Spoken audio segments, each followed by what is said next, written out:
गया तीर्थ का महात्म्य।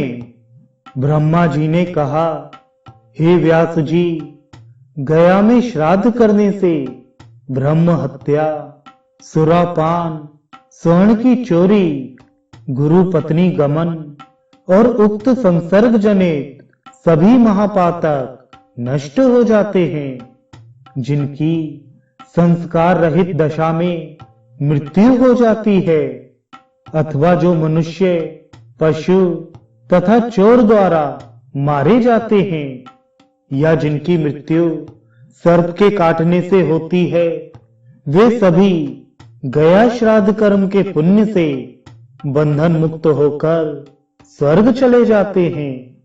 गया तीर्थ में पितरों के लिए पिंडदान करने से मनुष्य को जो फल प्राप्त होता है, 100 करोड़ वर्षों में भी उसका वर्णन मेरे द्वारा नहीं किया जा सकता।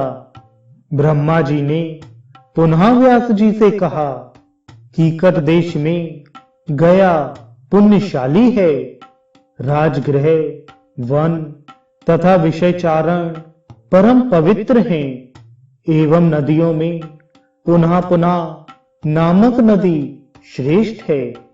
गया तीर्थ में पूर्व, पश्चिम, दक्षिण तथा उत्तर में मुंड पृष्ठ नामक तीर्थ है, जिसका मान 2.5 कोश विस्तृत कहा गया है।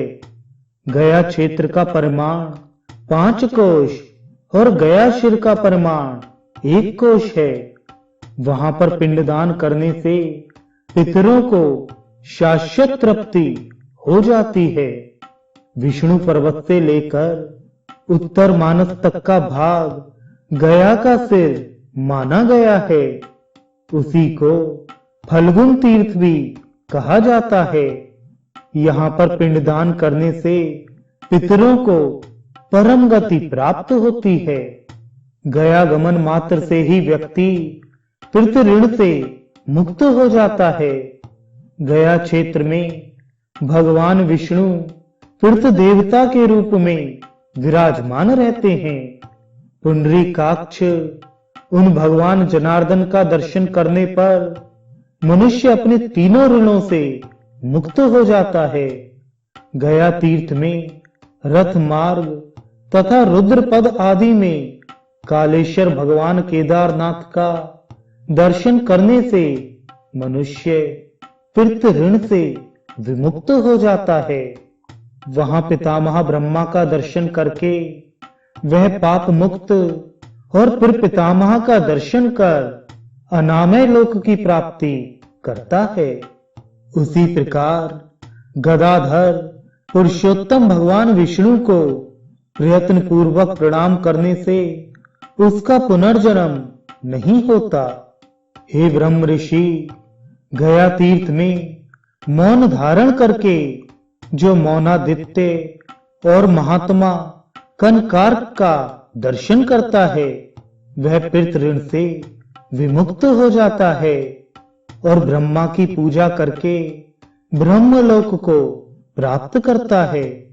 जो मनुष्य प्रातः काल उठ करके गायत्री देवी का दर्शन कर विधि विधान से प्रातःकालीन संध्या संपन्न करता है, उसे सभी वेदों का फल प्राप्त हो जाता है। जो व्यक्ति मध्याह्न काल में सावित्री देवी का दर्शन करता है, वह यज्ञ करने का फल प्राप्त करता है। इसी प्रकार जो सायंकाल में सरस्वती देवी का दर्शन करता है, उसे दान का फल प्राप्त होता है। यहाँ पर्वत पर विराजमान भगवान शिव का दर्शन करके मनुष्य अपने पितृ ऋण से विमुक्त हो जाता है। धर्मारण्य और उस पवित्र वन के स्वामी धर्म स्वरूप देव का दर्शन करने से समस्त ऋण नष्ट हो जाते हैं। इसी प्रकार गृधेश्वर महादेव का दर्शन करके कौन ऐसा व्यक्ति है जो भव बंधन से विमुक्त नहीं हो सकता। प्राणी धेनुवन नामक महातीर्थ में धेनु का दर्शन करके अपने पितरों को ब्रह्मलोक ले जाता है।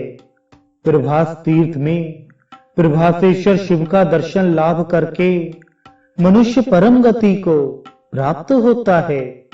कोटीश्वर और अश्वमेघ का दर्शन करने पर ऋण का विनाश हो जाता है। स्वर्ग द्वारेश्वर का दर्शन करके मनुष्य भवबंधन से मुक्त हो जाता है।